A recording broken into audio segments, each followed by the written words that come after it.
இந்த 33-72 அத்தியாயம் அந்த வசனம் சம்பந்தமா தன்னுடைய குறைந்த அறிவாக இருந்தாலும் அதற்கு பயங்கரமான ஒரு சிந்தனையை கொடுத்தவன் யார்? இப்லீஸ். அதிகமான அறிவு வழங்கப்பட்டும் அதை ஒரு கட்டத்தில் சரியாக செயல்படுத்த முடியாமல் யோசிக்காமல் தவறு செய்தது யார்? ஆதம் அலைஹிஸ்ஸலாம். அப்படிதானே? மனிதனுடைய இந்த அமானிதம் தான் அவனை அநீதியிழைக்கக்கூடியவனாகவும் முட்டாளாகவும் மாற்றுகிறது. இன்றைக்கு உலகத்தில் ஒவ்வொரு நன்மையை விட தீமைக்கான பரிணாம வளர்ச்சி அதிகமாகி கொண்டே இருக்கிறது.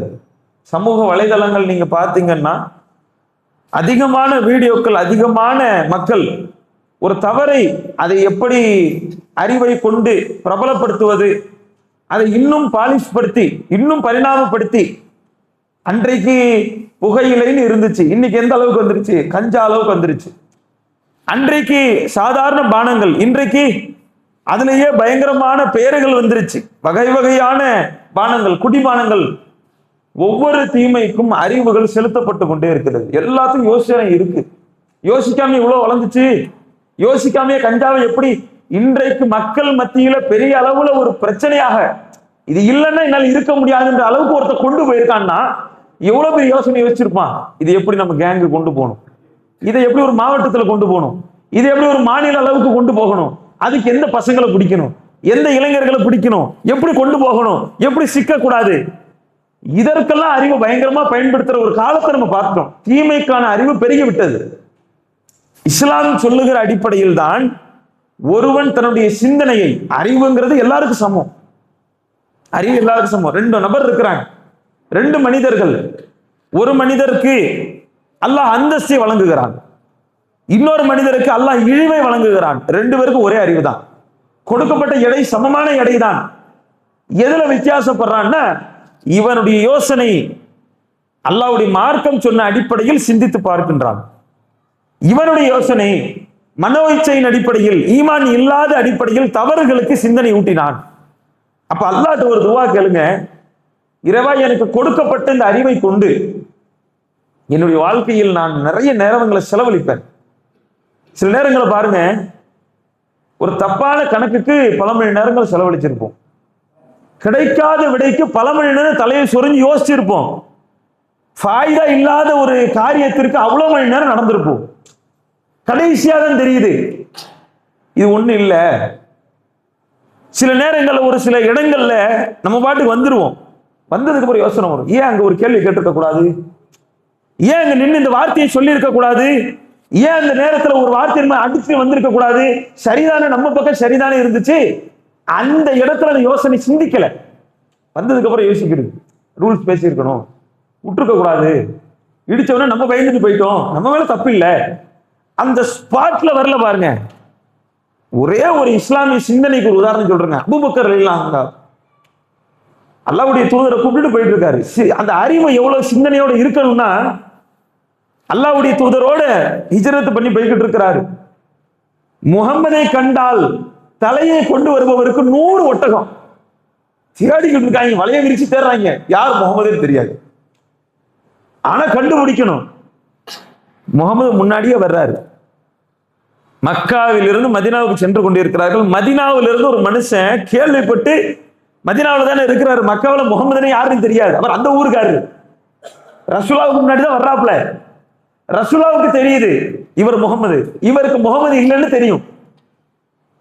இவர் கேட்கிறாரு, இவர் யார்? அபூபக்கர் எல்லாம் அவங்களுக்கு தெரியுது, வியாபாரம் பண்ண போயிட்டு வந்திருக்க, அறிமுகம் இருக்கு போல. நீங்க சரி, ஓகே, இவர் யாரு? முகமது அப்படின்னு கேட்கிற பாணியில தான் கேட்கிறாப்ல. இஸ்லாமிய அந்த வார்த்தெடுப்ப பாருங்க, ரசூல்லா எப்படி வளர்த்திருப்பாங்கன்னா, அவர் சொல்றாப்ல, ரசூல்லா சொல்லி இருக்கிறாங்க பொய் சொல்லக்கூடாது, ஆனா அதே நேரத்துல இங்க தப்பிக்கணும். ரசூல்லாவுடைய தலைக்கு விலை பேசிடுவாங்க. நபிகளார் உயிருக்கு ஆபத்து, உண்மையையும் சொல்ல முடியாது. அந்த ஹிக்மத்தை பாருங்க, நுட்பத்தை பாருங்க. அந்த நேரத்துல ரசூல்லா ஸ்பாட்ல அடிக்கிறாங்க, பதட்டம் இல்லாம. அபூபக்கர் ரலியல்லாஹு அவங்க சொல்றாங்க பாருங்க, இவர் என்னுடைய வழிகாட்டி, இவர் என்னுடைய வழிகாட்டி, மக்காவிலிருந்து மதீனாவுக்கு கூட்டு போற வழிகாட்டின்னு அவன் நினைச்சுக்கிட்டான்.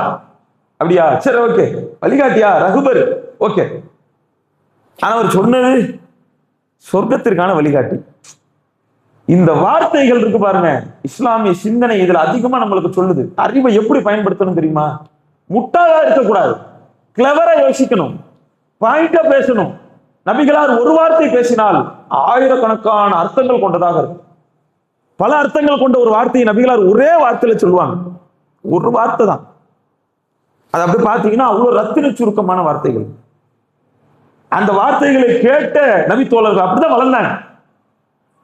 இன்னொரு நபித்தோழர் ஒருத்தர், அல்லாஹ்வுடைய தூதர் அவர்கள் முந்தைய நாள், அதாவது இன்றைக்கு நாளைக்கு படை போர்க்களம், இரவு தங்கி இருக்கிறாங்க. எதிரி படைகள் எவ்வளவுன்னு ஆய்வு செய்யணும். உளவு பார்ப்பதற்காக ஒருவரை அனுப்புவதற்கு நபிகளார் சொன்னார்கள், உங்களில் யார் இந்த கூட்டத்திற்கு சென்று, எதிர்கூட்டத்திற்கு சென்று பக்குவமா போயிட்டு உளவு பார்த்துட்டு வரீங்களோ, எத்தனை பேர் இருக்கிறாங்கன்னு பார்த்துட்டு வரணும். அப்படி யார் பார்த்து விட்டு வருகிறாரோ, யார் செல்லுகிறாரோ அவருக்கு சொர்க்கம் நிச்சயம். ஆனா யாருமே ஏந்திரிக்கல. ரசூலுல்லாஹ் சும்மா ஒரு காரியத்தை சொன்னா ஏந்தி தடதடன்னு செய்யற சஹாபாக்கள் சொர்க்கம்னு சொல்லி ஏந்திருக்கலாம். ஏன்? கடுமையான குளிர், ஏஞ்செல்லாம் போக முடியாது. கடுமையான குளிர் அரபு நாட்டில் இருந்தவங்களுக்கு தெரியும். பகல்ல வெயில்னாலும் அப்படி இருக்கும், இரவு குளிர்லயே தாங்க முடியாது. அப்ப இந்த நபி தோழர் நபிகளாராகவே தேர்ந்தெடுக்கிறார்கள், நீங்க போங்க. வழியில் ரசூலாவே கை காட்டி சொல்லிட்டாங்க, என்ன பண்ண முடியும்? போர்வையை போத்திக்கிட்டு நட்டிக்கிட்டு போறாப்ல போயிட்டு உட்கார்ந்துட்டாரு. இந்த செய்தி எதிரி படைக்கு தெரிஞ்சு போச்சு. யாரோ அங்கிருந்து உளவு பார்க்க வர்றான், நம்ம போறோம், இந்த மாதிரி உளவு பார்க்க போறோம். திடீர்னு அவங்களுக்கு செய்தி தெரிஞ்சு போச்சு, நம்ம நடுவில் நிக்கிறோம். நம்ம என்ன பண்ணுவோம்? நான் இல்லைங்கன்னு சொல்லி நம்மளே மாட்டிப்போம். பதட்டத்துல என்ன பண்றது? ஒரு ராணுவத்துக்குள்ள போய் அனுப்பிட்டுவாங்க. என்ன ராணுவத்துக்குள்ள போயிட்டோம், உயிர் பாதுகாப்பு கிடையாது, கண்டுபிடிச்சா கொண்டுருவாங்க, உயிர் போயிடும். அந்த மாதிரி நமக்கு சும்மா சாதாரண ஒரு பொருள் போயிடும்னாலே வாயே திறக்க வராது. எதுக்கு பாட்டு அதுவா பையனை போடாம போனா சரிதான், நம்ம பாட்டுக்கு நிற்போம். போட்டோ பிடிக்கிறாரா இல்லையா நம்புற, நம்ம பிடிக்கலன்னா ஒன்னும் பிரச்சனை, நம்ம பாட்டுக்கு போவோம். பிடிச்சிட்டாரா ஐயா அந்த வந்த தம்பி, இல்லையா ஒண்ணு இல்லை, அப்படியே போயிடும். என்ன ஒரு அதிகார மட்டத்தில் உள்ளவர்களுக்கு சரியான ஒரு வழிகாட்டுதலை பேசக்கூடிய நமக்கு அந்த நேரத்தில் பதட்டத்துல வராது. அவர் போய் நல்லா வசமா மாட்டிக்கிட்டாரு. மாட்டினாங்கன்னா இப்ப மௌத்து தான். அபு சுஃபியான்னா இப்ப இஸ்லாத்தை ஏத்துக்கல, அவர் தான் கொண்டாந்து உட்கார வச்சிருக்கிறாரு. அல்லாட்ட ஆகுறாங்க எல்லாரும். பாருங்க, எதிரி படையில இருந்து யாரோ வந்துட்டாங்களா, உங்க பக்கத்துல இருக்கக்கூடியவர் யாருன்னு பாருங்க. எப்படி வசமா மாட்டிக்கிட்டாரு அவரு. இப்ப நம்ம இங்க சொல்றோம், இங்க யாரு இருக்கா, யாரோ ஒரு வெடி வச்சிருக்கீங்களா செக் பண்ணுங்க அப்படின்னா என்ன பண்ணுவாரு? அவரே பயத்துல அந்த நடுக்க முகத்திலே காட்டி கண்டுபிடிச்சிருவோம், இவர் தான் போல இருக்கு, ஆள் டவுட்டா தான் இருக்கு. அந்த மாதிரி ஒரு பாவனையும் காட்டாம அழகா பாருங்க, மற்றவர்கள் கேள்வி கேட்கணும், இவர் கேள்வி கேட்க ஆரம்பிச்சாரு. எப்ப நீ யாரு பாருங்க, இவர் வேற ஆள் மாதிரி இருக்காரு, இவர் எழுப்பி பாருங்க. உடனே இவர் வேற ஆள் மாதிரி இருக்காரு, இவர் வெளியூர்கார மாதிரி இருக்காரு, இவர் யாரு, இவர் தெரியுமா உங்களுக்கு, இவர் தெரியுமா, அவர் தெரியுமா, இவர் கடைசி இவர் யாருன்னு கேட்கல, கேட்க விடல. அந்த நேரத்தில் அப்படி துணிச்சலோட தப்பிக்கிறாங்க பாருங்க. இந்த அறிவு மார்க்கம் கத்துக் கொடுக்குது, வாழ்க்கை அறிவை சொல்லி தருது. அமானியத்தை சரியாக பேணுங்கள், வாழ்க்கை அறிவு. எத்தனையோ பேர் ஒரு பொருளாதாரத்தில் முடங்கி போயிடுறாங்க, ஒரு கல்வியில முடங்கி போயிடுறான், ஒரு சாதாரண அடியில விழுந்தா ஏந்திரிக்க தெரியல. அல்லாஹ் ஒரு மார்க்கம் சொல்லுகிறது, ஒரு முறை ஒரு முஃமின் 2 முறை ஒரு பொந்தில் கொத்துப்பட மாட்டான். எப்படி அறிவை சொல்லுது பாருங்க. ஒரு முஃமின் ஒரு தடவை பொந்துக்குள்ள கையை விடுறான், கொத்துப்படுறான்னா இன்னொரு முறை அந்த பொந்துக்குள்ள அப்படி கையை விட மாட்டான். வாழ்க்கை தத்துவத்தை சொல்லி தராங்க. லைஃப் லாங் இதுதான் உனக்கு மோட்டிவேஷன், அழகான வழிகாட்டுதல். ஒரு முறை வியாபாரத்துல தோந்து போயிட்டு நஷ்டமாயிட்ட, இன்னொரு முறை அந்த மாதிரி ஒரு வியாபாரத்தை பண்ணாது, வேற ஸ்டைல்ல கொண்டு போ, வேற மாதிரி இன்வெஸ்ட்மெண்ட் பண்ணு, ஆளை மாத்து, பொருளை மாத்து, இடத்த மாத்து, வாடகை கட்டணமா நிரந்தர கட்டணத்தை மாத்திப்பாரு, ஆட்கள் இப்படி வச்ச பிரச்சனை வருது, ரூல்ஸை மாத்திப்பாரு, அதே ஸ்டைல போய் ஏமாறாத, மார்க்கம் சொல்லுது. இப்ப இந்த மாதிரி அறிவை மார்க்கம் நமக்கு சொல்லுகிறது. ஒவ்வொரு இளைஞர்களும், ஒவ்வொரு பெரியோரும் சிறியோரும் தங்களுடைய வாழ்க்கையை இந்த அறிவை கொண்டு நடத்தவிருக்கின்றோம். எல்லாமே இல்மு தான். கல்வி இருந்தால் போதும், சரியான அறிவு இருந்தா போதும், ஹிக்மத் இருந்தா போதும். அல்லாஹ்ட்ட துஆ செய்யுங்க, இறைவா எனக்கு சிறந்த ஒரு கல்வியை கொடு, அழகான ஒரு ஞானத்தை கொடு, விரிவான உள்ளத்தை தா. எதுவாக இருந்தாலும் பதட்டத்தை கொடுத்து விடாது. ஒரு குறுகிய வட்டத்தில் யோசிக்க வைக்காது. என்ன நினைக்கிறோம், நம்மளால இதெல்லாம் முடியாது, குறுகிய வட்டத்தில் ஒரு வாழ்க்கை நம்ம நிர்ணயிச்சுட்டு யோசிக்கிறோம் பாருங்க, தடுமாறும். பறந்து விரிந்த உலகம் அல்ல, இதுல எவ்வளவோ கொடுக்க போறோம், இதுல எவ்வளவோ கொடுக்க போறான், இது எல்லாம் இன்னும் இருக்கு, இதை விட சிறந்ததை கொடுப்பான். இப்படிப்பட்ட எண்ணங்கள் வர வேண்டும் நஷ்டங்களின் போது, கஷ்டங்களின் போது. இப்ப இப்படிப்பட்ட ஒரு அறிவை அல்லாஹ் சிறப்பான ஒரு அறிவை கொடுத்திருக்கான். இன்னைக்கு சமூக வலைதளங்கள்ல எத்தனையோ நபர்கள் ஒரு வீணான காரியங்களுக்கு இளைஞர் சமுதாயத்தை அழைத்து செல்ற போது ஒரு குறிப்பிட்ட சாரார் பார்த்தீங்கன்னா தங்களுடைய அறிவை ஒரு யதார்த்தமாக அல்லாஹ் பாருங்க, சில பேர் உள்ளத்துல கொண்டு வரான். யதார்த்தமா ஒரு விளையாட்டு, வரீங்களா விளையாடுவோமா, அதுக்கு ஒரு டாஸ்க் வைப்பார்கள். சமீபத்தில் கூட ஒரு நபர் யூடியூப்ல என்ன பண்றாரு, செஸ் விளையாட்டு. தமிழ்நாட்டில் உள்ள நிறைய இளைஞர்கள், உலக அளவுல இளைஞர்கள் அப்படியே இழுத்து போட்டார். நிறைய பேர் செஸ் விளையாட ஆரம்பிச்சிட்டான். அந்த அறிவை அப்படி பயன்படுத்தணும், நன்மைக்கு பயன்படுத்தணும்.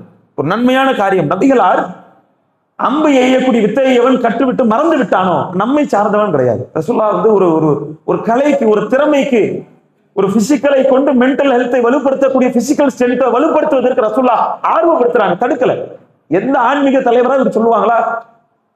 யாராச்சும் சொல்ல, எந்த மார்க்கமாவது சொல்லுமா? இன்றைக்கு கூட பாருங்க, நபிகளார் சொன்னார்கள், யார் இந்த மார்க்கத்தில் ஒரு புதிதான ஒரு வழிமுறையை நன்மைக்காக உருவாக்குகிறாரோ அவருக்கு அது போன்ற நன்மை, எல்லா மக்களும் செய்யக்கூடிய நன்மை வந்துகிட்டே இருக்கு. இன்னைக்கு கூட பாருங்க, இந்த ஒரு தஹஜ்ஜுத் துவா எவ்வளவு பெரிய நன்மை தெரியுங்களா? நன்மைக்கு முந்திக்கணும். நம்முடைய அறிவை எப்படி செலுத்திருக்கலாம்ல. 200 ரூபா ஆகுமா, 300 ரூபா ஆகுமா? எத்தனை மக்கள் ஓதுவாங்க தஹஜ்ஜுத்ல எழுந்திருச்சு. நம்ம கொடுத்த ஒரு சின்ன அட்டையின் மூலமா எத்தனை மக்கள் ஓதுவார்கள். அவருடைய எவ்வளவு பெரிய நன்மை தெரியுங்களா? ஓதக்கூடிய நபர்களுடைய அனைவருடைய நன்மையுமே நமக்கு வரும், ஒரு குறையும் அவர்களுக்கு ஏற்படும். இந்த மாதிரி நன்மைகள் விஷயத்துல அறிவை அதிகமாக நாம் செலுத்துகிற பொழுது, இஸ்லாத்தின் அடிப்படையில் நம்ம சிந்தனையை செலுத்துகிற பொழுது, அது அந்தஸ்து மிக்க ஒரு உயர்தரமான, இம்மையிலும் மறுமையிலும் கடினம் இல்லாத ஒரு வாழ்க்கையை தரக்கூடிய ஒரு சிந்தனையாக மாறும். எனவே அப்படிப்பட்ட ஒரு சிந்தனையை, இஸ்லாத்தின் அடிப்படையில் ஒரு சீரிய சிந்தனையை, முறையான அறிவை பயன்படுத்தக்கூடிய மக்களாக அல்லாஹ் நம்மை ஆக்கி அல்புரிய வேண்டும். அப்படிப்பட்ட நன்மக்களாக அல்லாஹ் நம்மை ஆக்கி அல்புரிவானாக. நிறைவு செய்து கொள்கின்றேன். அஸ்ஸலாமு அலைக்கும் வரஹ்மத்துல்லாஹி வபரகாத்துஹு.